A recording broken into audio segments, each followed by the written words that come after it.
ఉసిరి చెట్టు మహిమను ఎవరైతే వింటారో వారి జన్మల పాపాలు అగ్నిలో పడిన దూది మాదిరిగా నశిస్తాయి. కోరిన కోరికలు నెరవేరతాయి. అష్ట ఐశ్వర్యాలు కలుగుతాయి. అటువంటి ఉసిరి చెట్టు మహిమ గురించి తెలిస్తే ఎవరైనా ఆశ్చర్యపోతారు. ఉసిరి చెట్టు మొదట్లో విష్ణుమూర్తి, కాండంలో రుద్రుడు, పైభాగంలో బ్రహ్మదేవుడు, కొమ్మల్లో సూర్యుడు, ఉపశాఖల్లో సకల దేవతలు ఉంటారని పురాణాలు చెబుతున్నాయి. క్షీరసాగర మదనం తర్వాత అమృతం కోసం దేవదానుల మధ్య జరిగిన పెనుగులాటలో కొన్ని చుక్కలు నేల మీద పడ్డాయని, అదే ఉసిరి చెట్టుగా మారిందని ఒక కథనం. సూత మహర్షి సౌనకాది మహాములతో కలిసి నైమిసారణ్యంలో కార్తీక పౌర్ణమి నాడు ఉసిరి చెట్టు కింద వనభోజనాలు చేసినట్లు కార్తీక పురాణంలో వివరించబడి ఉంది. దామోదరుడికి అంటే శ్రీహరికి అత్యంత ప్రీతిపాత్రమైన వృక్షం ఉసిరి. శ్రీకృష్ణ భగవానుడు తన సోదరుడైన బలరాముడితో, అలాగే తోటి గోప బాలకులతో కలిసి ఉసిరి మొదలైన మహావృక్షాల నీడలో యమునా నదీ తీరాన బృందావనంలో అత్యంత ఆనందంగా వనభోజనాలు చేశాడని భాగవతంలో వర్ణించబడి ఉంది. ఉసిరి చెట్టు కింద శ్రీ మహావిష్ణువును పూజించి ఉసిరికాయలతో దీపారాధన చేసేవారిని చూడడానికి యముడికి కూడా శక్తి చాలదట. ఉసిరి చెట్టు నీడలో వన భోజనాలు చేస్తే వారి మహాపాతకాలు సైతం తొలగిపోతాయట. మరి ఎంతో విశిష్టమైన ఉసిరి మహత్యాన్ని తెలిపే ఒక కథ ఇప్పుడు తెలుసుకుందాం. ప్రతి ఇంట ఐశ్వర్యాన్ని చేకూర్చేది కనకధరా స్తోత్రం. అయితే అందరికీ ఆ స్తోత్రం మహిమ తెలుసు, కానీ దాని వెనుక జరిగిన కథ బహుశా కొద్ది మందికి మాత్రమే తెలిసి ఉంటుంది. ఆది శంకరాచార్యులు చిన్న వయసులోనే సన్యసించారు అన్న విషయం అందరికీ తెలిసిందే. అలా ఆయన చిన్నతనంలో ఉన్నప్పుడు ఒకసారి భిక్ష కోసం వెళుతూ ఒక ఇంటి ముందు ఆగి, మాత భిక్షాందేహి అని అడుగుతారు. అయితే ఆ ఇల్లు ఒక పేద బ్రాహ్మణురాలిది. ఆమెకు కట్టుకోవడానికి ఒక్కటే చీర. ఆమె అప్పుడే స్నానం చేసి తన చీర ఆరబెట్టుకుని అది ఎప్పుడు ఆరుతుందా అని ఇంటి లోపలే ఒక మూలన ఉండి కూర్చుని ఎదురుచూస్తూ ఉంది. ఆమె ఇంట్లో తినడానికి ఎలాంటి పదార్థాలు లేవు. పూర్తిగా బీదరికంలో ఉంది. అటువంటి బీద బ్రాహ్మణ స్త్రీకి ఆదిశంకరుల పిలుపు వినబడగాని ఇలా అనుకుంది, అయ్యో నా ఇంట్లో ఏమీ లేదు, కానీ ఎవరో భిక్షకు వచ్చారు, నేను ఇప్పుడు ఏం చెయ్యాలి అని బాధపడుతూ ఇల్లంతా వెతకగా ఆమెకు తన ఇంట్లో ఒకచోట ఎండిన ఉసిరికాయ కనబడింది. ఆమెకు బట్టలు లేకపోవడం వల్ల ఆ ఉసిరికాయని తలుపు చాటు నుంచి ఆదిశంకరుల భిక్ష పాత్రలోకి విసురుతుంది.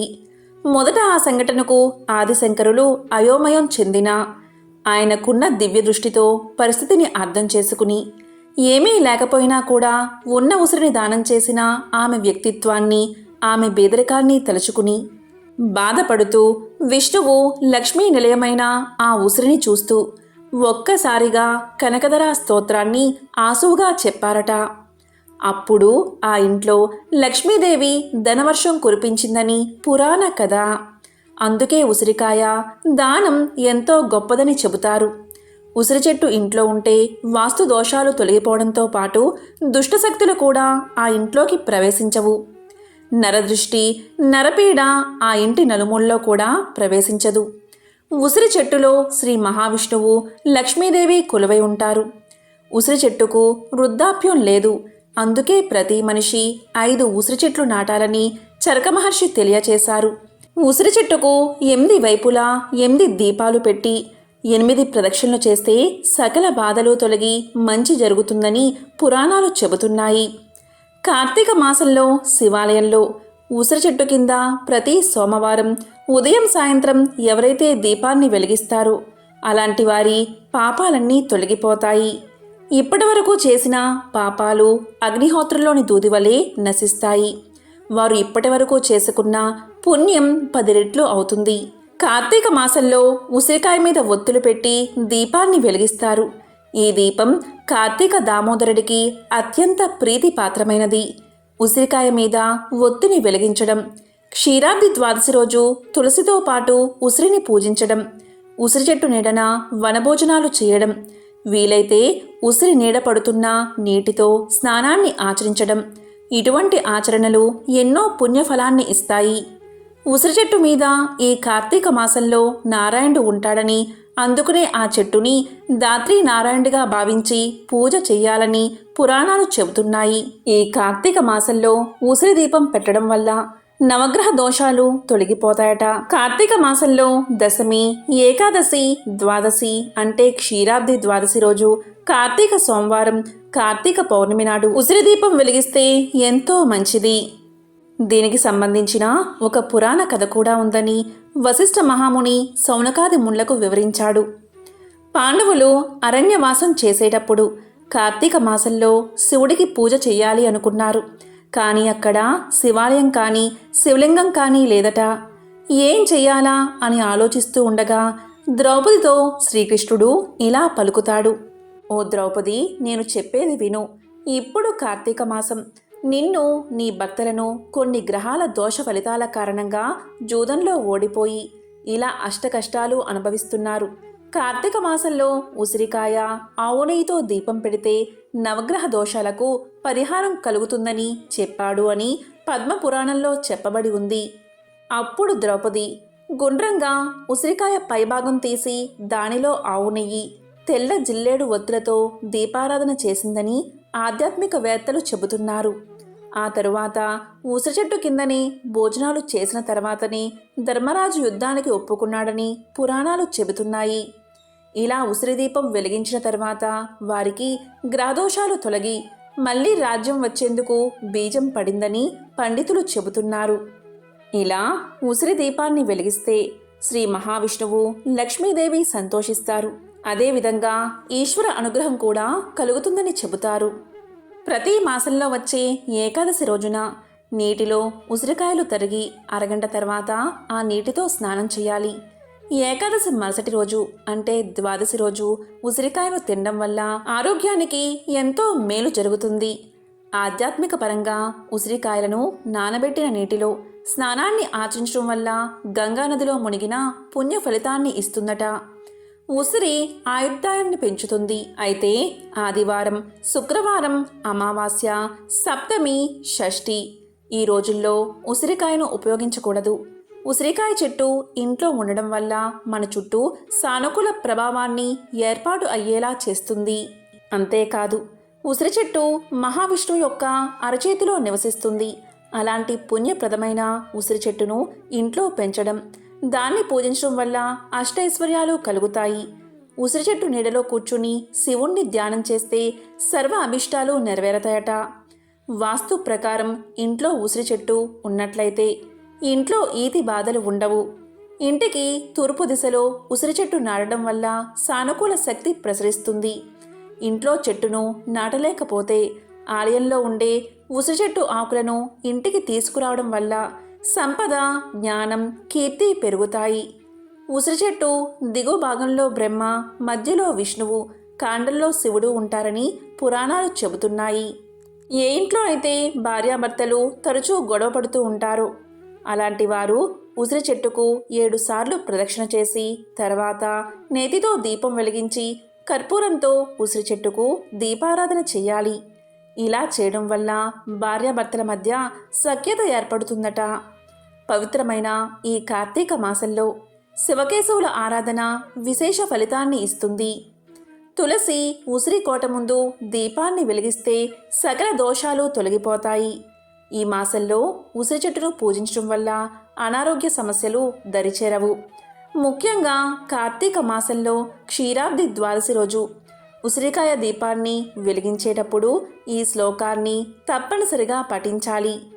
ఆ శ్లోకం ఏంటి అంటే: దాత్రీదేవి నమస్తుభ్యం సర్వపాప క్షయంకరి, పుత్రాన్ దేహి మహాప్రాజే, యశోదేహి బలంచమే, ప్రజ్ఞం మేధాంచ సౌభాగ్యం, విష్ణు భక్తించ శాశ్వతి, నిరోగం కురుమాం నిత్యం, నిష్పాపం కురు సర్వదా.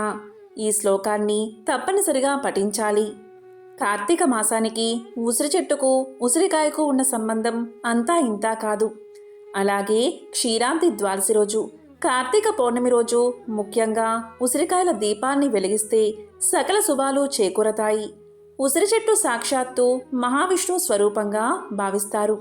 కార్తీక మాసంలో వచ్చే ఏకాదశి, ద్వాదశి, పౌర్ణమి, సోమవారం తిథుల్లో ఉసిరి చెట్టు కింద దీపాలు వెలిగిస్తారు. కార్తీక పౌర్ణమి క్షీరాబ్ది ద్వాదశి రోజున ఉసిరికాయలను తీసుకుని దానిలో నెయ్యి ఉండేలా పైభాగాన్ని తీసేసి తామరకాడల ఒత్తులు వేసి దీపాన్ని వెలిగించాలి. ఇలా చేస్తే మహిళలు దీర్ఘ సుమంగళి ప్రాప్తిని చేజెక్కించుకోవచ్చని పురాణాలు చెబుతున్నాయి. ఉసిరికాయ అంటే లక్ష్మీదేవికి ప్రీతికరం. అందుకే కార్తీక మాసంలో ఉసిరి దీపం వెలిగించిన వారికి లక్ష్మీదేవి, శ్రీ మహావిష్ణువు, ఈశ్వర అనుగ్రహం లభిస్తుందని పురాణాల కథనం. అంతేకాదు కార్తీక పౌర్ణమి క్షీరాబ్ది ద్వాదశి రోజుల్లో ఉసిరికాయ దీపాన్ని వెలిగిస్తే నవగ్రహ దోషాలు తొలగిపోతాయట. నవగ్రహాలతో పాటు సమస్త దోషాలు తొలగించుకోవాలి అంటే ఉసిరికాయ దీపాన్ని తప్పకుండా వెలిగించాలి. ఇలా చేస్తే ఆర్థిక ఇబ్బందులు ఉండవు, అష్టదరిద్రాలు తొలగిపోతాయి, మహాలక్ష్మీదేవి యొక్క సంపూర్ణ అనుగ్రహం లభిస్తుంది. అంతేకాదు ఉసిరిని దానం చేస్తే దారిద్ర్యం తొలగిపోతుందని, భూమండలానికి ప్రభు అవుతారని ప్రగాఢ విశ్వాసం. అలాగే ఇంటి ముందు తులసి కోట వద్ద ఉసిరికాయలతో దీపాన్ని వెలిగిస్తే కోరిన కోరికలు నెరవేరతాయని ప్రగాఢ నమ్మకం. ఉసిరికాయలను దానం చేయడం వల్ల వెలకట్టలేని ధనాన్ని దానం చేసిన పుణ్యం కలుగుతుంది. దీనివల్ల లక్ష్మీ కటాక్షం ఎల్లప్పుడూ ఉంటుంది. కార్తీక మాసంలో ఏం దానం చేసినా ఆ పుణ్యం ఎప్పటికీ వెంటే ఉంటుంది. కాబట్టి ఈ మాసంలో ఉసిరికాయ దానం ఎంతో గొప్పది. ఇక ఉసిరి దీపం గురించి చెబితే, లక్ష్మీదేవి ప్రతిరూపమైన ఉసిరిలో దీపం పెట్టడం వల్ల ఆ దేవిని చైతన్యవంతం చేసి ఆ పరమేశ్వరుడి నిలయంలో పెట్టినట్లు అవుతుంది. కార్తీక మాసంలో ముక్కోటి దేవతలు శివుడి సమక్షంలో శివాలయంలోనే ఉంటారు. కాబట్టి ఉసిరి దీపాన్ని పెడితే సకల దరిద్రాలు తొలగి సకల శుభాలు కలుగుతాయి. ప్రణవ పంచాక్షరి జపం, ఉసిరి దీపారాధన, ఉసిరి దానం, కార్తీక పురాణ పఠనం ఇవన్నీ కార్తీక మాసంలో చేయడం వల్ల ఎన్నో పాపాలు తొలగి జీవితంలో సమస్యలు తగ్గి జీవితానికి ఒక మంచి మార్గం కనబడుతుంది. ఉసిరికి సంబంధించిన పవిత్రమైన ఈ 21 నామాలు చదివితే చాలు విశేషమైన ఫలితాలు కలుగుతాయి. ఆ నామాలు ఏంటో ఇప్పుడు తెలుసుకుందాం.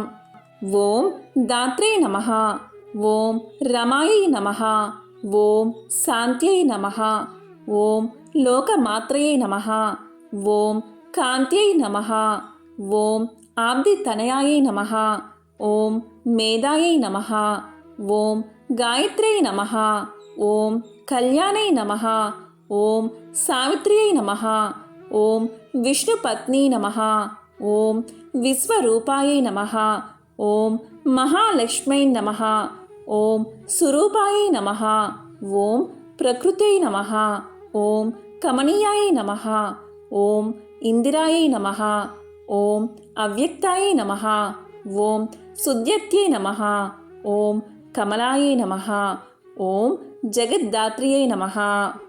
ఉసిరికాయను ఆంగ్లంలో ద ఇండియన్ గూస్బెర్రీ అని, హిందీలో ఆమ్లా అని, సంస్కృతంలో ఆమలక అని అంటారు. దీనిలో వైటమిన్ సి పుష్కలంగా ఉంటుంది. ఉసిరికాయలను, గింజలను, ఆకులను, పూలను, వేళ్లను, బెరడును ఆయుర్వేద ఔషధాల్లో వాడతారు. ముఖ్యంగా చ్యవనప్రాస్లో మలబద్ధకానికి ఉసిరికాయ దివ్య ఔషధం. షాంపూలో కూడా ఉసిరికాయను వాడతారు. దీని శాస్త్రీయ నామం ఫిలాంతస్ ఎంబ్లికా. ఇది ఫిలాంతిసా కుటుంబానికి చెందినది. మరీ పెద్దగా మరీ చిన్నగా కాకుండా మీడియంగా ఎదిగే చెట్టు. ఈ చెట్టు ఆకులు చిన్నవిగా ఆకుపచ్చ రంగులో ఉండి కొమ్మలు విస్తరించి ఉంటాయి. దీని పువ్వులు పసుపు ఆకుపచ్చ రంగుల సమ్మేళనంతో కూడి ఉంటాయి. వైద్యపరంగా ఉసిరిక ఎన్నో ఔషధ గుణాలు ఉన్న వృక్షం. ఆయుర్వేదంలోనూ యునానీ ఔషధాల్లో విరివిగా వాడతారు. ఈ చెట్టు కాయలు, పువ్వులు, బెరడు, వేరు అన్నీ సంపూర్ణ ఔషధ గుణాలు కల భాగాలే. వైటమిన్ సి, వైటమిన్ ఇ పుష్కలంగా ఉన్న ఉసిరి జుట్టుకి మంచి ఔషధంగా ఉపయోగపడుతుంది. జుట్టు రాలడం, తెల్లబడడం, చుండ్రు లాంటివి రాకుండా కాపాడుతుంది. ఉసిరికాయల్లో న్యూట్రియంట్స్ పుష్కలంగా ఉంటాయి. ఇది చర్మం నుండి చర్మంలో మృత కణాలను తొలగించి కొత్త కణాలను పెంచుతుంది. చర్మం కాంతివంతం చేయడానికి ఉసిరికాయ చాలా బాగా పనిచేస్తుంది. దీన్ని ఫేస్ ప్యాక్గా తయారు చేసుకుని వాడుకోవచ్చు. ఇలా చేయడం వల్ల చర్మ ఆరోగ్యం బాగుంటుంది. ఈ ఉసిరికాయలో ఉండే వైటమిన్ సి నిర్జీవంగా ఉన్న చర్మంలో కొన్ని అద్భుతాలను చూపుతుంది. కొలసాన్ ఉత్పత్తిని పెంచుతుంది. దీనివల్ల ముఖం ముడతలు పడదు. అదేవిధంగా స్కిన్ ఎలాస్టిసిటీని కూడా పెంచుతుంది. డ్రై స్కిన్ని నివారిస్తుంది. చర్మం అలసిపోవడాన్ని సరిచేస్తుంది. డయాబెటీస్ ఉన్నవారికి, బరువు తగ్గాలని ఆలోచించేవారికి ఇది చాలా బాగా సహాయపడుతుంది. మీరు దీన్ని ముఖం మీద రాస్తే మీ చర్మంలో నల్లదనాన్ని పూర్తిగా తొలగించుకోవచ్చు. లివర్ డిసీజ్తో బాధపడేవారు ఉసిరికాయను పరిమిత పరిమాణంలో తీసుకోవాలి. కాబట్టి ఎంతో విశేషమైన ఈ క్షీరాబ్ది ద్వాదశి పౌర్ణమి తిథుల్లో ఉసిరికాయ దీపాన్ని వెలిగించి అదేవిధంగా ఉసిరికాయను దానం ఇవ్వడం వల్ల ఈ భూమండలాన్ని దానం చేసిన ఫలితాన్ని పొందవచ్చు. ఉసిరికాయలతో ఇటువంటి పరిహారాలు పాటించడం వల్ల, ఉసిరికాయ దీపాన్ని వెలిగించడం వల్ల లక్ష్మీనారాయణల శివానుగ్రహాన్ని పొందవచ్చు. ఓం నమో నారాయణాయ. ఓం శ్రీ మహాలక్ష్మియే నమః. ఓం నమః శివాయ.